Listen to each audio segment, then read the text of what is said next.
Ayat 15, berkatalah Elisa kepadanya, ambillah busur dan anak-anak panah. Sebelum mati Elisa ngomong sama raja ini, ambil busur dan anak panah. Itu perkara kecil, raja-raja zaman dulu. Sebelum mereka jadi raja, pangeran aja, hingga hari ini. Mereka yang blue blood atau berdarah biru bangsawan pasti tahu archery. Pasti tahu polo mungkin kalau di Inggris. Permainan dengan kuda. Mereka ada sport-sport. Bermain anggar katakanlah.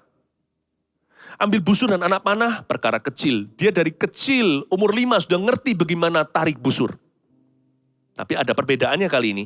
Berkatalah ia kepada Raja Israel. Ini pelajaran terakhir dari Elisa di ranjang kematiannya. Tariklah busurmu. Lalu ia menarik busurnya kan, narik begini. Waktu tarik busurnya, tangan Elisa yang sudah renta sekali, tetapi Elisa menaruh tangannya di atas tangan raja. Ditaruh di atas tangannya raja. Tangan rentah di tangan seorang raja yang masih gagah. Yang melenturkan busur panah, gak perlu bantuan seorang nabi. Apa yang Elisa hendak katakan pada raja ini? Sekalipun secara fisik kau kuat, kau punya skillnya, punya titelnya, gelarnya, punya trainingnya. Tapi dengar baik-baik, bukan dengan gagah perkasa kau akan berhasil perang menang. Kau tidak akan berhasil menang perang gara-gara gagah perkasamu, tapi oleh karena rohku. Sedangkan tangan renta itu ironis sekali.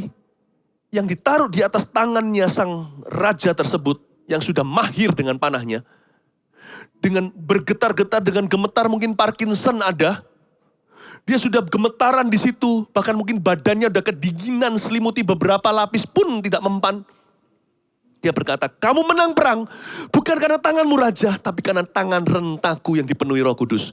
Ingatlah, Bapak Ibu Saudara, dalam hidup ini, belajar dari ujung hidup Elisa, bahwa hidup ini berhasil, bukan karena gagah perkasa, tapi karena roh Tuhan yang memberi kita kekuatan. Lalu ayat 17, serta berkata, bukalah jendela yang di sebelah timur, dan ketika dibukanya berkatalah Elisa, panahlah.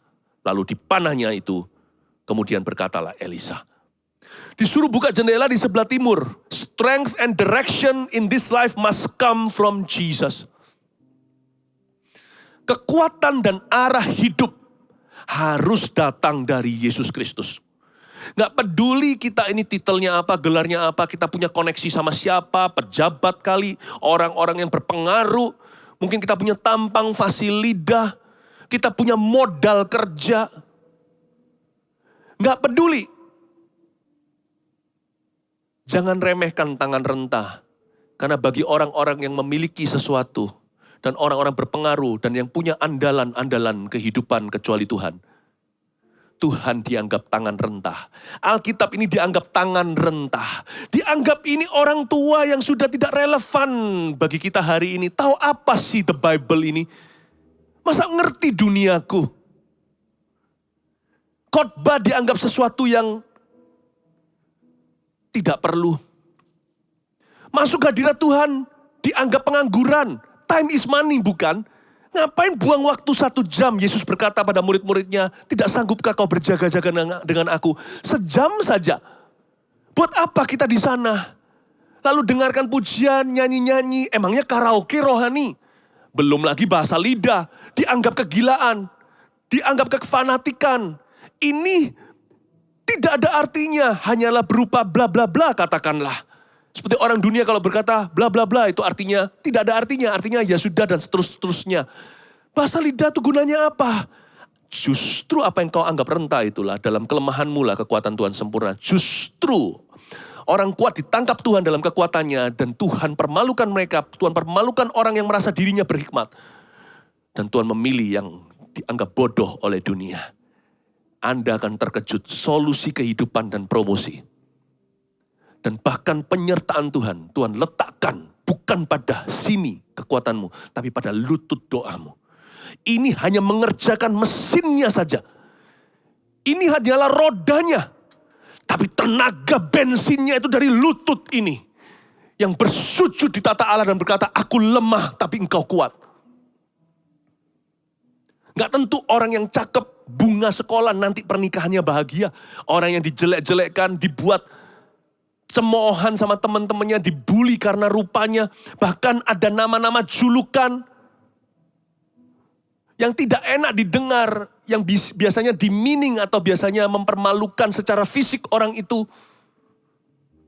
Justru orang itu pernikahannya langgeng, bahagia, dapat pasangan yang cinta dia. Dan apapun yang diperbuatnya, Mazmur 1 selalu berhasil dan buahnya selalu ada setiap musimnya dan tidak layu daunnya. You be very surprised. Life has too many twists. Hidup ini banyak sekali belokan-belokan yang tidak terduga. Banyak sekali tikungan-tikungan yang tidak kau rencanakan. Elisa menaruh tangannya di atas tangan raja. Tangan renta itulah ternyata kunci mujizatnya. Dia berkata, bukan karena kamu dari kecil, hai pangeran yang jadi raja, kamu berhasil karena kamu punya busur itu kuat, atau karena kamu hebat. It's because of my hand. Karena tanganku. Karena Roh Kudus menyertaimu. Bukalah jendela yang sebelah timur. Disuruh buka sebelah timur. Selain daripada memang kaum Aram itu tinggalnya di sebelah timur, di mana Yoas berasal. Sebelah timur dari mana Yoas tinggal. Bukalah jendela sebelah timur. Always ask the Lord for direction. Tuhan akan melakukan sesuatu tanpa memberitahu dulu kepada para nabinya. Alkitab berkata, sebelum raja-raja pergi berperang, selalu ada imam berdiri di depan dan meniupkan sangkakala lalu memberikan ceramah. Direction comes from the word.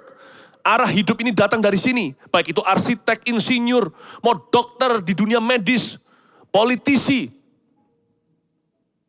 apalagi pendeta. Mahasiswa juga mau tahu arah hidupnya apa. Banyak renungkan perkataan Tuhan supaya Anda jelas, supaya jernih, ini nurani. Untuk tahu aku harus ke kanan atau kiri supaya kita bisa simpulkan sendiri. Bersama dengan Roh Kudus kita bisa. Ibu rumah tangga, karyawan, pemilik perusahaan. Remember this.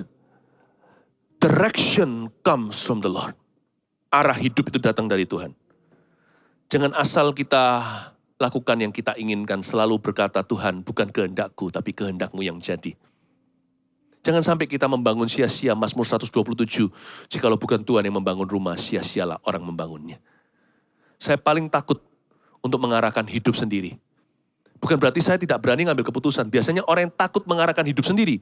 Orang yang paling berani mengambil keputusan dalam hidupan. Saya tidak ajarkan bahwa direction datang dari Tuhan itu berarti kita pelin-pelan. Tidak.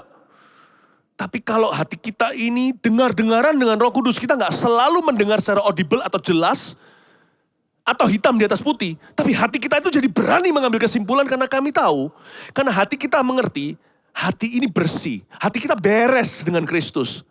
Dan Roh Kudus tuntun hidup kita. Jadi kita nggak takut salah mengambil keputusan apa-apa. Tapi banyak orang hanyalah self-confident doang. Atau hanya percaya diri semata-mata. Orang seperti itu biasanya kecele di belakang. Saya punya percaya diri, tapi percaya diri saya lebih tinggi. Ada yang lebih tinggi dari percaya diri yang saya miliki, namanya God confident. God confidence, bukan self-confidence, tapi God confidence. Saya punya rasa percaya diri itu lebih tinggi, tidak bisa disebut percaya diri. Percaya diri yang saya miliki adalah percaya Tuhan. Percayalah kepada Tuhan dengan segenap hatimu, dan jangan bersandar kepada pengertianmu sendiri. Percaya pada Tuhan lebih baik daripada percaya diri semata-mata. Saya harap Anda diberkati. Semua ini langsung room service diantar hidangan hikmat ini. Di atas piring dan pinggan. Directly dari ranjang kematian. Ranjang kematian Elisa. Saya coba translate dan terjemahkan. Makna hari kematian Nabi besar ini dalam hidup kita. Panahlah, lalu dipanahnya. Kemudian berkatalah Elisa di ayat 17b, itulah anak panah kemenangan daripada Tuhan. Anak panah kemenangan terhadap Aram, engkau akan mengalahkan Aram di Afek sampai habis lenyap. Elisa berkata, kamu akan disertai. Sesudah itu berkatalah, ia ambillah anak-anak panah itu. Disuruh ambil. Jadi setelah dipanahkan, diambil anak panah itu. Lalu diambilnya, setelah diambilnya berkatalah Elisa kepada Raja Israel. Mari kita lihat bandelnya Raja Yoas. Atau How unwise he was. Tidak bijaksana. Hati orang ini sedang dioperasi oleh nabi sebelum nabi itu mati. Gagal operasinya. Di atas meja operasi itu hati seorang raja, hati seorang Yoas. Tidak lulus ujian. Pukulkanlah itu ke tanah. Nah, di sini raja mulai berpikir menurut pengertiannya sendiri. Apa-apaan ini? Panah itu untuk dilenturkan, dibusur, untuk melejit, kena ke musuh. Kok dipukulkan ke tanah? Apa-apaan ini? Elisa itu hanya mencoba. Dia hanyalah menguji nilai ketaatan atau urat taat raja ini. Ternyata raja ini masih kental sekali dengan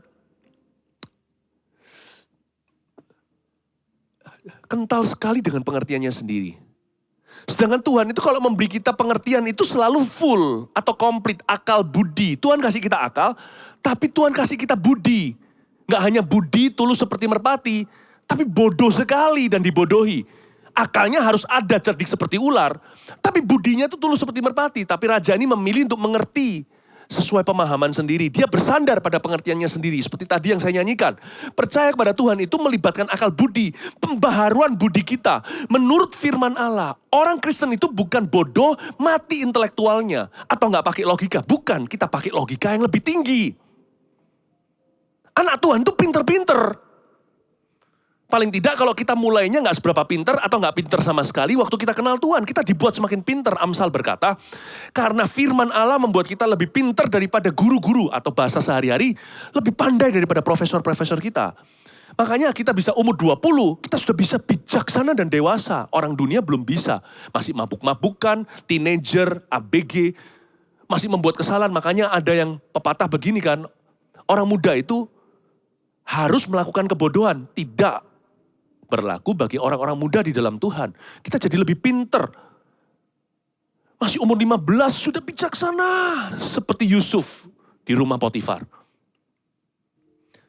Tapi Tuhan tidak. Tapi kalau kita pakai akal budi kita, bukan sekedar pengertian sendiri. Nah, orang ini, raja ini, he was too full of himself. Dia terlalu kenyang dengan dirinya sendiri, terlalu penuh dengan pengertiannya. Segala sesuatu sesuai dengan pelatihan dan pemahamannya, semua melalui perspektif manusia. Disuruh pukulkan ke tanah. Kadang-kadang Tuhan itu kalau kasih kita solusi itu gak masuk akal. Mana bisa dalam kondisi saya sedang menderita begini kok saya disuruh mendoakan orang. Mana bisa saya sendiri merasa kurang kok saya disuruh berbagi. Kalau seperti itu hikmat dunia. Kalau saya lagi kurang ya saya harus ambil lebih. Tapi Tuhan ajarkan siapa yang mau menuai lebih dia harus menabur lebih. Kalau saya disakiti ya saya harus balas supaya saya puas. Tapi Tuhan berkata kalau kamu disakiti, kamu ditampar pipi kanan, kamu justru harus jadi pemberi. Intisarinya bukan pipi kiri, tapi kamu memberi pipi kiri. Bukan untuk ditampar lagi, kamu jadi pemberi. Jangan ikut-ikutan kepahitan. Kamu akan ditarik serendah orang yang melukaimu itu. Orang yang semena-mena. Kamu gak mau jadi seperti orang yang melukai kamu kan? Dia salah sama kamu itu urusan satu. Kamu menjadi orang yang salah itu urusan kemudian. Wah luar biasa hikmat Allah. 7 kali 70. Anda pernah sadar gak? Kalau kita bisa tahan 7 kali 70, 490 kali dalam sehari mengampuni orang dalam kesalahan yang sama. Kemungkinan pernikahan kita akan tahan. Gak ada perceraian dalam rumah tangga. Dan kita akan jadi orang yang tangguh. Kelihatannya kita ngampuni orang lain, tapi padahal itu kado untuk diri kita sendiri. Hikmat Tuhan itu loh gak terselami. Orang yang bisa ngampuni 490 kali, gak mustahil sih, mana mungkin. Kita ada waktu 24 jam ampuni seseorang 490 kali. Orang itu mau salah sama kita sekian kali aja, kita sudah hindari. Tuhan kasih satu takaran yang luar biasa, takaran tak terhingga, supaya kita jadi orang yang tangguh. Kalau orang bisa ampuni sesamanya 490, orang itu digebukin di dunia kerja, hancur-hancuran 7 kali tergeletak, dia akan bangun kembali. Dia bisa ampuni 490, apa susahnya bangun lagi hari ini? God is preparing a very tough army. Tuhan menyediakan, mempersiapkan suatu umat yang kuat. Seperti kata Daniel, umat yang mengenal Allahnya akan kuat dan tetap bertindak. Tanpa disadari ternyata, pukullah anak panah itu ke tanah. Ridiculous bagi raja, ini konyol, ini disuruh apa? Apaan sih? Dia uji raja ini taat enggak? Apakah ada urat ketaatan? Atau seberapa panjang urat itu di dalam dirinya? Lalu dipukulkannya 3 kali, kemudian ia berhenti. Setengah hati. Dia lakukan itu hanya karena sungkan sama nabi. Ini raja terlalu banyak sungkan kanan kiri. Ini orang gak tegas, makanya dia gak bisa memimpin untuk cukup lama. Atau dia gak bisa mendatangkan kemenangan bagi bangsa pilihan Allah. Tapi gusarlah abdi Allah itu kepadanya serta berkata ayat 19. Seharusnya engkau memukul 5 atau 6 kali. Kan ini kamu pukul Aram bukan? Kenapa kamu sungkan pukul Aram? Kamu gak boleh lakukan itu karena sungkan padaku. Masih terlalu banyak noda takut akan manusia di dadamu. Ngapain kamu sungkan sama nabi? Atau mungkin siapa tahu kamu sungkan sama orang Aram ya. Seperti nenek moyangmu yang memberontak sama Tuhan. Seperti Saul juga bukan? Saul itu kan membebaskan Raja Amalek. Itu yang jadi alasan kenapa kerajaan itu terkoyak dari dirinya. Raja Agag. Samuel datang dengar mbek-mbek. Apa-apaan nih? Bukankah sudah kusuruh? Bukankah Tuhan sudah perintahkan tumpahkan semuanya? Tumpas maksudnya. Iya, tapi raja ini sungkan. Kita itu loh, seringkali itu salah kaprah. Kita itu sungkan kepada siapa kita harus tegas. Dan kita itu tegas pada siapa kita harusnya segan. Sama istri sendiri tidak cintai, padahal perintah Tuhan berkata kasihilah istrimu seperti dirimu sendiri. Tapi sama orang lain, wah bisa baik sekali. Padahal orang itu ajak dia rusak. Sungkan rasanya menolak. Ayo diajak minum, diajak dugem dan sebagainya. Gimana nih teman? Sama istri gak ada segannya. Main tangan. Sama teman yang ajak rusak, sungkan. Apa-apaan? Orang begini mana bisa ikut Tuhan itu cukup lama? Kamu sungkan sama nabi atau kamu sungkan sama Raja Aram? Bukankah Tuhan perintahkan pukul? Mestinya 5-6 kali kamu pukul, cuma 3 kali kamu puas. Jangan-jangan kamu mau bebaskan ya, seperti Raja Agag dibebaskan oleh Saul yang tidak taat pada Tuhan. Ada gak di sini orang yang sungkan? Ya aku sungkan sih, gimana ya? Gak bisa nolak. Ya gimana, aku tetap ada di pergaulan ini. Karena kenapa? Ya gimana ya, semua orang di kantor ya. Berapa teman-teman lama di situ dan sebagainya. Anda rela korbankan diri dan kerohanianmu. Dan bahkan kerohanian orang-orang sekelilingmu gara-gara sungkan dengan beberapa orang. Ya udah, terserah, itu pilihan. Terserah itu pilihan. Ada banyak raja-raja Israel, termasuk Raja Yehuda. Waktu Israel masih bersatu, Raja Saul contohnya. Sungkan. Pukulkan itu ke tanah. Mungkin karena sungkan, itu juga mungkin karena dia setengah hati. Apa-apaan ini. Pokoknya urat nadi taat pada diri seorang Yoas tidak seberapa ternyata. Dan Elisa berkata, ya sudah itu pilihanmu. Ya sudah. Maka seharusnya engkau memukul 5 atau 6 kali.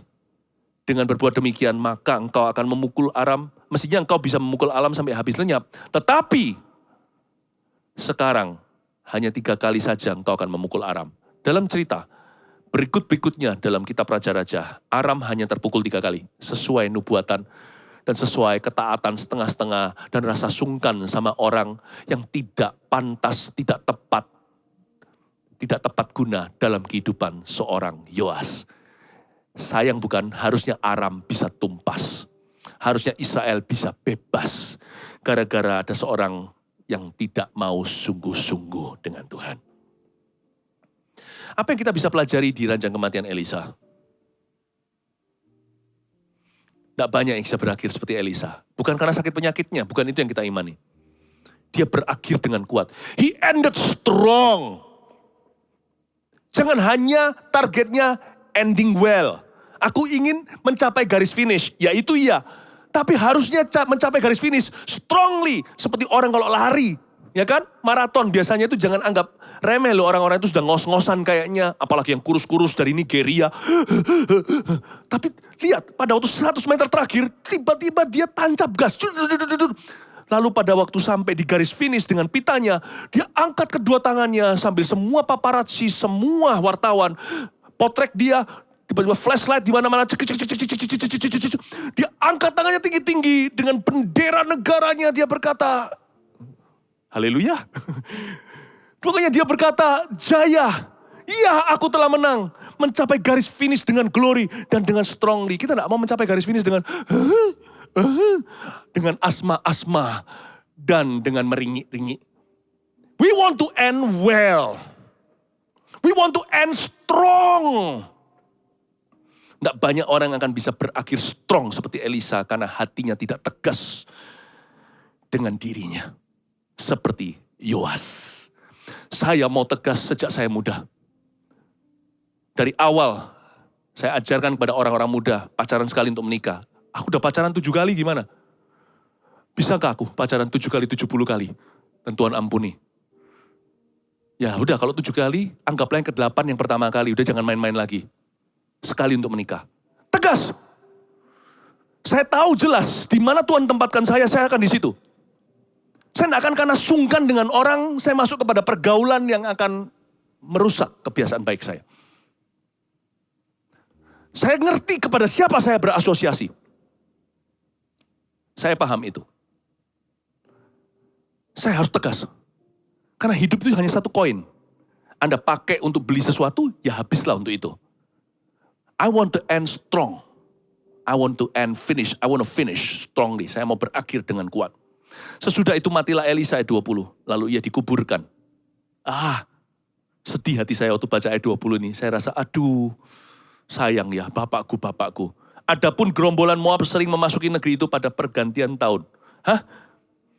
Di saat matinya Elisa, dia dikuburkan, masuk gerombolan Moab. Padahal yang dilawan oleh Israel adalah Aram. Moab yang masuk. Ini bukan bangsa yang ditakuti. Bangsa yang tak terduga. Hikmatnya gini ya. Kalau Anda mau jaga itu jaga totalitas.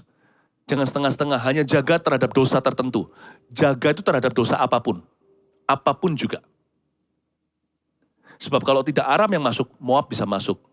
Kalau Moab tidak masuk, Amon nanti masuk. Nanti Amalek masuk. Nanti Filistin masuk. Tapi di ayat 20 ini ada sesuatu untuk kita pertimbangkan. Apapun profesi kita. Apalagi kalau kita semuanya ini percaya bahwa kita dipanggil oleh Tuhan untuk memuridkan bangsa-bangsa. Minimal untuk Injil. Dan juga untuk hidup dan karirmu.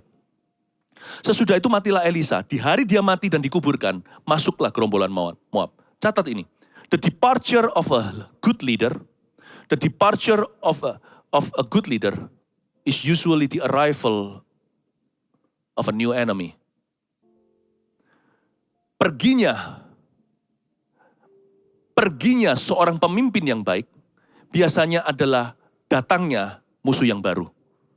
The departure of God's servant, biasanya perginya seorang hamba Tuhan, adalah pintu masuk roh-roh jahat. Itulah sebabnya dari sejak muda saya terapkan ini bagi diri saya sendiri.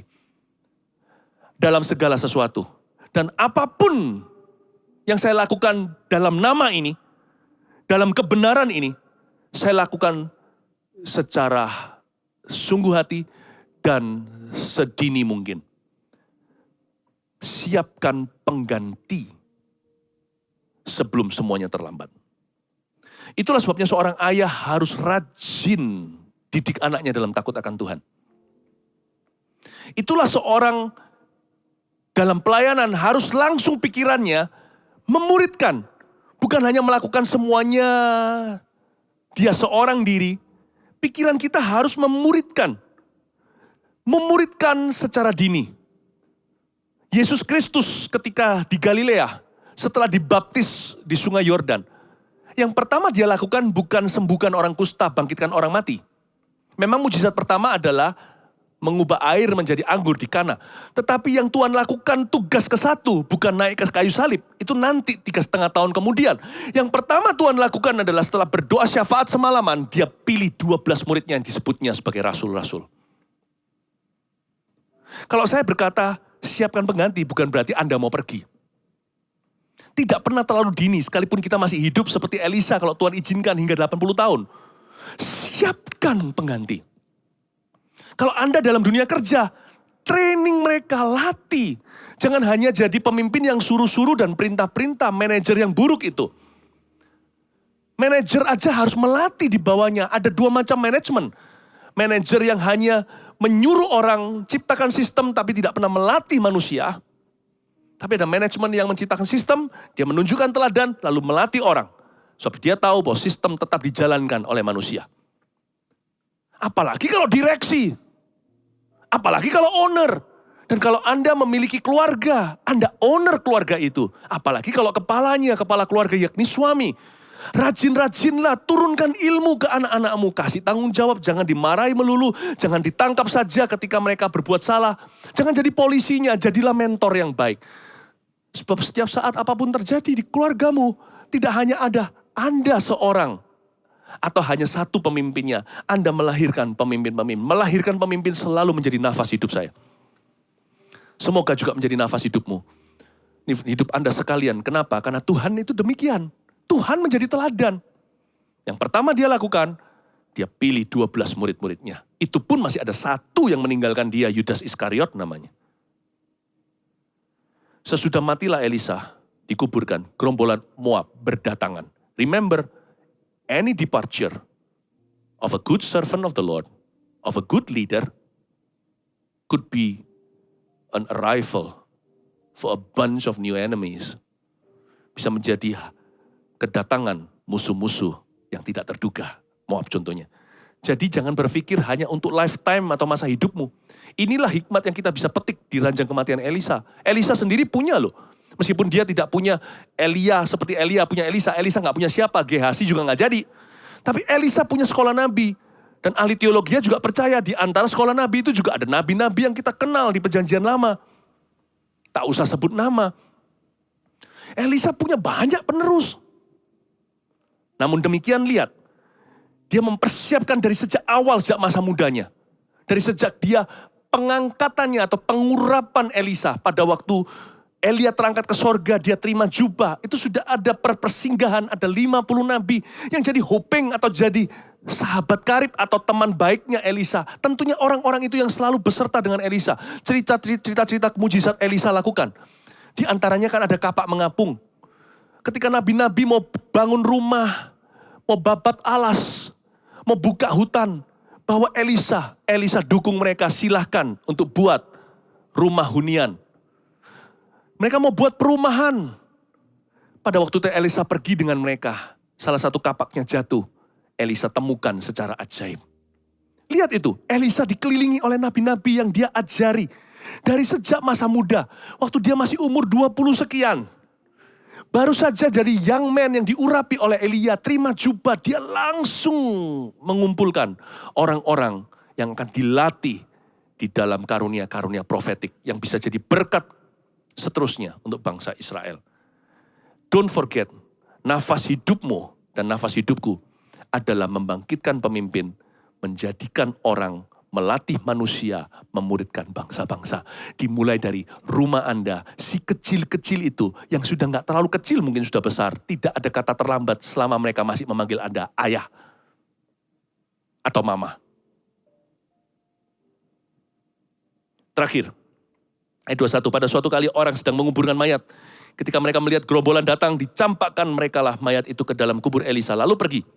Dan demi mayat ini kena kepada tulang Elisa, maka hiduplah ia kembali dan bangun berdiri. Tuhan itu indah ya. Siapa bilang Tuhan itu fair?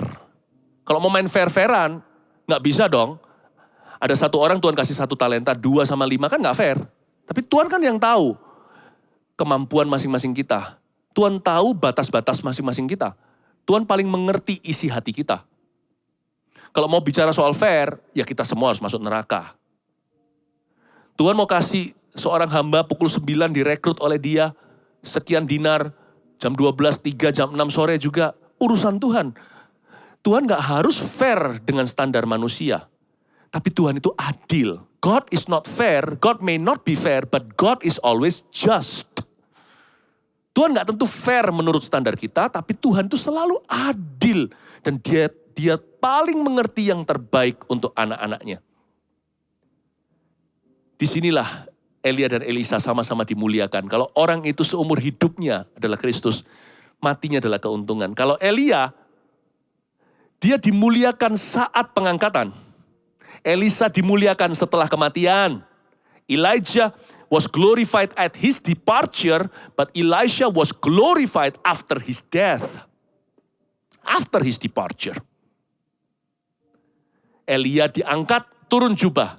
Elisa mati, masuk kuburan, tulangnya menghidupkan secara nggak sengaja. Tuhan itu adalah Allah orang hidup. Dan kalau hidup kita adalah Kristus, nanti waktu mati, catat ini, yang diuntungkan bukan kita karena kita sudah pergi ke Tuhan. Yang diuntungkan adalah orang-orang setelah kita. Tahukah kenapa disebut mati orang-orang yang hidupnya bagi Kristus adalah keuntungan? Yang diuntungkan adalah keluarganya. Orang-orang di sekitarnya yang kenal dia, teman-temannya, gerejanya, pekerjaannya. Kita mau suatu hari bukan hanya pergi kepada Tuhan untuk menerima pahala. Tapi kita mau meninggalkan pahala untuk orang-orang berikutnya setelah kita. Saya tidak berkata ini supaya kita mati. Saya berkata ini supaya kita hidup. Selama kita hidup di dunia ini, selalu hidup sebelum mati. Karena kita semua pasti mati. Kalau tidak, Tuhan Yesus datang kembali. Sama saja, semua kita akan berhadapan dengan Tuhan. Karena itu jangan hidup sia-sia. Kalau hidupmu adalah Kristus, matimu adalah keuntungan. Jangan mati dulu. Masih panjang umur. Masih banyak tugas-tugas Anda dan saya. Tapi jangan hidup sia-sia. Sebab Tuhan mau memakai kehidupanmu secara luar biasa. Inilah hikmat untuk kita di ranjang kematian Elisa. Mari kita hidup bagi Kristus. Suatu hari mati kita adalah keuntungan. Ajarku menghitung hari-hari agar hatiku beroleh bijaksana. Haleluya. Haleluya. I want to see Jesus face to face.